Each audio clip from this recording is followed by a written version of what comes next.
फैगौ मागि पुर्णिमा समाव जोंहा सुरुपस्रित प्रसाद संसदनि एनुवेल मोनसे कनफारेन्स जायो।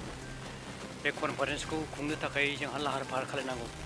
बेनि थाखाय लाइखुटाखौ दिनैहाय जोंनिनो बिटिआरनि चिफ प्रमद बर' बे बाबाजों बे सारनि आखाइजों दिनैहाय गायसननाय जाबाय।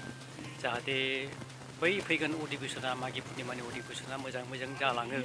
बेनि थाखाय प्रथमाव जोङो सिगाङाव आहुति होनायनि गेजेरजों बेखौ दिनैहाय गायसननाय जाबाय आरो।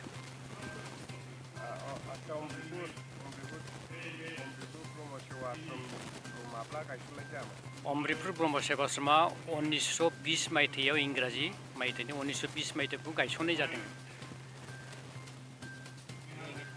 मेसेजआ जाहाथे जोंनि फैगौ अधिवेशना मोजां जानानै फैयो। बिनि थाखाय जों बयबो जेसेबांनाखि हारसा बर' जेसेबां जोंनि जाथि जनगोष्ठी दङ गासैखौबो जोङो बाहाय बाहागो लाफैनो थाखाय जों हांख्रायनाय जाबाय। आरो जाहाथे ब्रह्म धर्मनि सोमोन्दै मोजां भाबै मिथिलाङो बिसोरो बे सत्य धर्मनि सोमोन्दै मोजां मिथिलाङो। बिनि थाखाय जोङो बेखौ मेसेजखौ हरनाय जागोन आरो।